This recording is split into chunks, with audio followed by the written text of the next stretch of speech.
Bueno, jóvenes, buenos días. Hoy vamos a analizar a uno de los grandes de la filosofía griega, que es Sócrates. Con Sócrates podemos decir que se parte la filosofía, ya que hablábamos antes de los filósofos presocráticos, es decir, los que vivieron y estuvieron antes que Sócrates. Sócrates ya no se va a preocupar por distinguir o saber cuál es el arjé o cuál es el principio del cual surgen todas las cosas. Eso lo hicieron los primeros filósofos. Ya con Sócrates se inaugura una nueva forma de hacer filosofía y se va a centrar todo en el conocimiento de sí mismo. Vamos a saber, a buscar la filosofía, a saber quiénes somos nosotros, qué somos nosotros como seres humanos. Ya la preocupación no es saber de dónde surge todo, cuál fue el primer principio, o si fue el agua, o si fue el fuego, o si fue el aire. No, esa preocupación ya no es de Sócrates. Sócrates va a ser una filosofía muy distinta,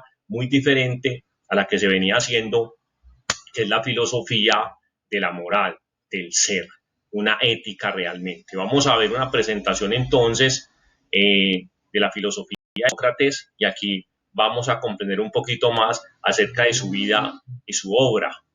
Entonces, una frase muy famosa de Sócrates es: solo sé que nada sé. ¿Qué significa esto?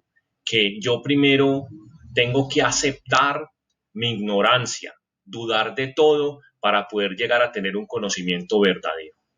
Otra que dice allí es: conócete a ti mismo. Él se preocupa es por el conocimiento de uno como ser humano, como hombre. La mayéutica y la ironía socrática es otro aspecto bien importante de la filosofía socrática, que también podremos analizar. Entonces, vamos a hablar un poquito de la vida de Sócrates. Sócrates nace en Grecia, vive entre el 470 y el 399 antes de Cristo.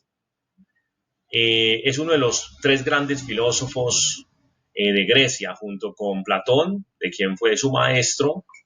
Él fue maestro de Platón, y a su vez Platón fue maestro del otro grande de la filosofía griega, que fue Aristóteles.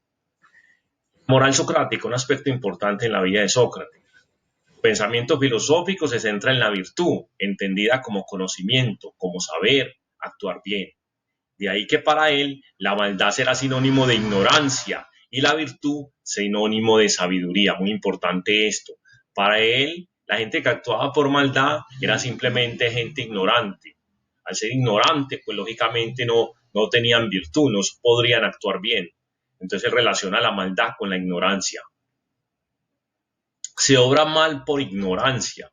El saber es el que capacita para la vida, que es la búsqueda de la verdad, y esta resulta imposible sin el cultivo de la virtud. Por eso para Sócrates era fundamental el estudio de la filosofía. Método socrático, una de las cosas más importantes a mirar: ¿cómo hacía Sócrates para enseñarle a la gente su filosofía? Él lo hacía a través de un método llamado mayéutica.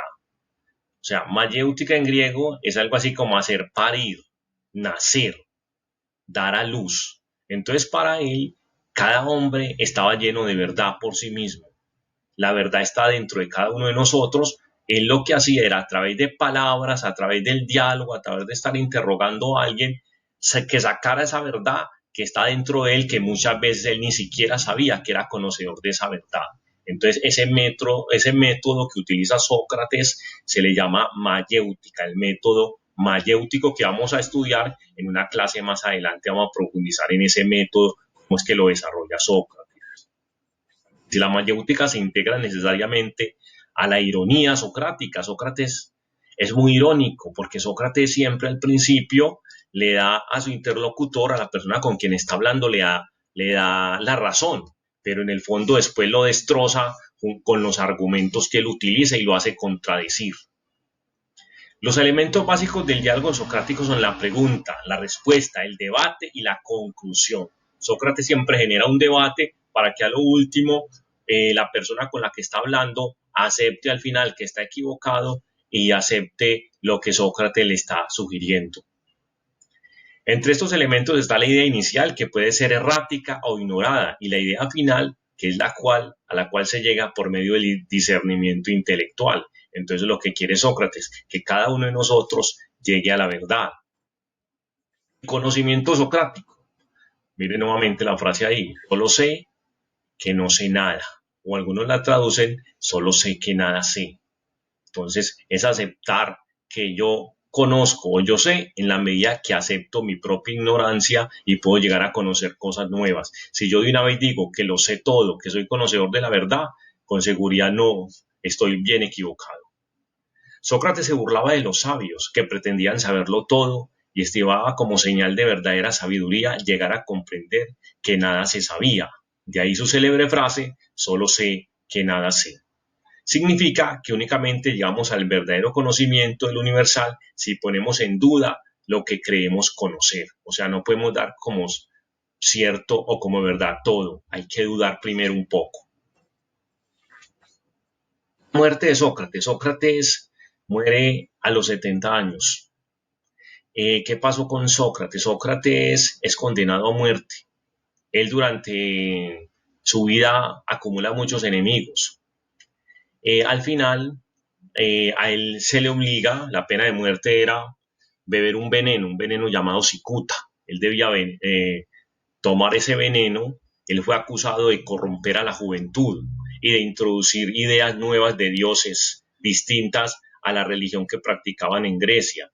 Entonces sus acusadores en un juicio público, él de todos modos no se quiso defender, él pudo haberse salvado, pudo haber pagado una fianza que sus discípulos lo hubieran hecho, pero él en realidad él dijo que él iba a enfrentar cómo murió, cómo vivió su vida, no se arrepintió absolutamente de nada, porque le pidieron que se arrepintiera de lo que había hecho y no, que no tenía sentido.